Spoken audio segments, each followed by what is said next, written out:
बिस्मिल्लाहिर्रहमानिर्रहीम। अस्सलाम वालेकुम डियर स्टूडेंट्स, क्या हाल है। तो आज हम करने जा रहे हैं एक्सिलरी वर्ब और हेल्पिंग वर्ब। जैसे कि आपको पता है कि हमने जो वर्ब की काइंड्स जो हैं वो स्टार्ट की हुई हैं, तो आज हम वर्ब की सेकंड काइंड जो है वो कर रहे हैं। तो वो है एक्सिलरी वर्ब और या फिर हेल्पिंग वर्ब। हेल्पिंग वर्ब भी कह सकते हो एक्सिलरी वर्ब को। तो ये क्या होता है, an auxiliary verb extends the main verb। an auxiliary verb एक एक्सिलरी जो वर्ब है, यानी कि जो हेल्पिंग वर्ब के तौर पर यूज़ किया जाता है वर्ब, उसे कहते हैं वर्ब एक्सटेंड्स, जो कि इजाफ़ा करता है द मेन वर्ब।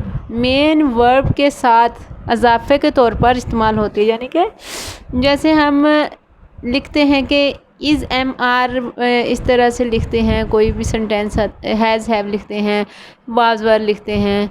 इस तरह के जो ये वर्ड यूज़ होते हैं ना, बीइंग लिखते हैं, बीन लिखते हैं, हैड लिखते हैं, डू डज शैल विल, कोई भी इस तरह के जो हम वर्ब यूज़ करते हैं, ये हेल्पिंग वर्ब के तौर पर हम इन्हें यूज़ कर रहे होते हैं।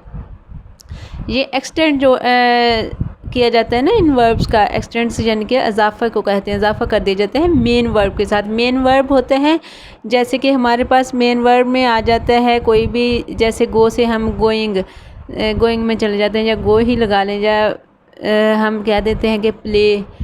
तो इसी तरह से ये थोड़ा मैं मज़ीद आपको डिटेल से समझाती हूँ, तो थोड़ी डेफिनेशन पहले पढ़ लेते हैं।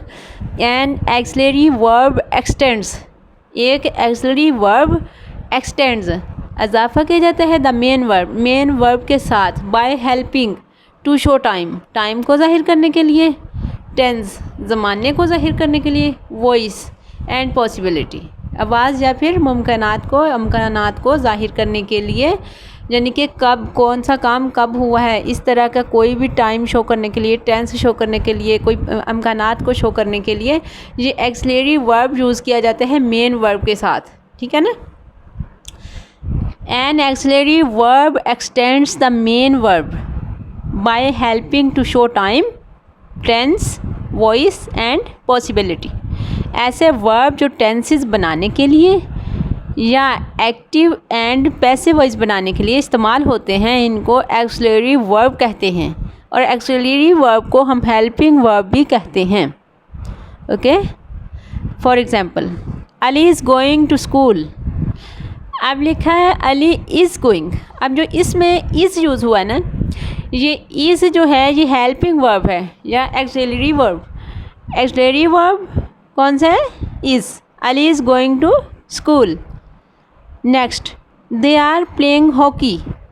They are playing hockey. अब इसमें जो आर यूज़ हुआ है ये हेल्पिंग वर्ब है। हेल्पिंग वर्ब कॉमन यूज़ किया जाता है ना, आपको हेल्पिंग वर्ब से ज़्यादा समझ लगेगी जब हम टेंस करते हैं, तब भी हम हेल्पिंग वर्ब कहते हैं। हेल्पिंग वर्ब कह लें या एक्सिलरी वर्ब कह लें, एक ही बात है, बदल नहीं होना। ठीक है ना। तो they are playing hockey.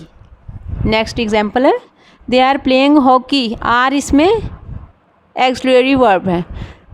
Number third, example number third, I have seen a movie. अब हैव, इसमें हैव यूज़ हुआ है हेल्पिंग वर्ब के तौर पर। Number four, the table has been repaired. अब इसमें has, the table has been repaired. वैसे भी आपको पता है, जिसने तो टेंस किए हैं, जिनको समझ है, उन्हें तो वैसे ही पता चल जाता है हेल्पिंग वर्ब कौन से होते हैं या एक्सिलरी वर्ब कौन से होते हैं।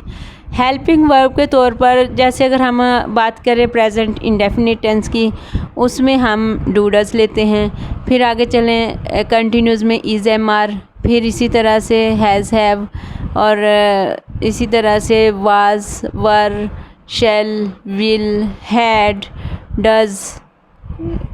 इसी तरह के जो सारे हेल्पिंग वर्ब्स हैं ना, वो इसी में ही आते हैं। टेंस के अंदर आपने इस तरह का कोई यूज़ किया हुआ वर्ड देख लिया और आपको कहा गया है कि हेल्पिंग वर्ब को अलग कीजिए, तो आपने ये इसी तरह के हेल्पिंग वर्ब्स ही ढूंढने हैं। एक्सिलरी वर्ब कहें ना, तो एक्सिलरी वर्ब जो हैं वो हेल्पिंग वर्ब ही होते हैं। ठीक है।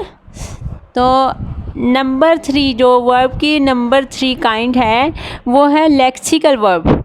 लेक्सिकल वर्ब और मेन वर्ब, यानी आप लेक्सिकल वर्ब कह लें या मेन वर्ब कह लें, ठीक है। लेक्सिकल वर्ब, तो lexical verbs are main verbs other than the auxiliary verb. कैसे? Lexical verbs are main verbs, lexical verbs main verbs हैं other than the auxiliary verb, auxiliary verb के अलावा। एक्सिलरी वर्ब्स के अलावा लेक्सिकल वर्ब्स मेन वर्ब होते हैं। अब ये पॉइंट कि क्या क्या है थोड़ा मैं आपको डिटेल में लेके जाती हूँ। एक्सिलरी वर्ब तो आपने अभी अभी सीखा है कि एक्सिलरी वर्ब कौन से होते हैं। तो कहते हैं कि एक्सिलरी वर्ब्स के अलावा लेक्सिकल वर्ब्स मेन वर्ब होते हैं। यानी एक सेंटेंस है, मैं भी आपको सेंटेंस में लेके जाती हूँ और फिर समझाती हूँ ताकि थोड़ा आपको वजाहत में पता चले। For example, Ali is going to school, हमने लिखा था इससे पिछले एक्सिलरी वर्ब में, यही मिसाल मैंने रखी थी ताकि आपको अच्छे से समझ में आए कि कौन सा इसमें लेक्सिकल वर्ब है और कौन सा एक्सिलरी वर्ब है। अब अली इज़ जो है ना, इसमें इज़, ये is, am, are, was, were, has, have, इस तरह का कोई भी वर्ड जो यूज़ हुआ होगा उसको हम कहेंगे एक्सिलरी वर्ब। अब इसमें अली इज़ एक्सिलरी वर्ब है और गोइंग जो लगा है ना वो लेक्सिकल वर्ब है। लेक्सिकल वर्ब कह लें या मेन वर्ब कह लें की बात है। Ali is going to school, अब कौन सा हुआ इसमें लेक्सिकल वर्ब? गोइंग। तो नेक्स्ट एग्जाम्पल देखते हैं, they are playing hockey, they are playing, अब इसमें प्लेइंग जो है वो मेन वर्ब है यानी कि लेक्सिकल वर्ब है। They are playing hockey. Number 3, I have seen a movie, seen, seen इसमें क्या है? लेक्सिकल वर्ब है और अगर हैव देखा जाए तो वो क्या है? एक्सिलरी वर्ब है। Number 4, Faisal has eaten all the apples, अब इसमें फैसल हैज़ जो था वो है एक्सिलरी वर्ब यानी कि हेल्पिंग वर्ब और ईटन है लेक्सिकल वर्ब यानी कि मेन वर्ब जिसको हम कह लें। Faisal has eaten all the apples.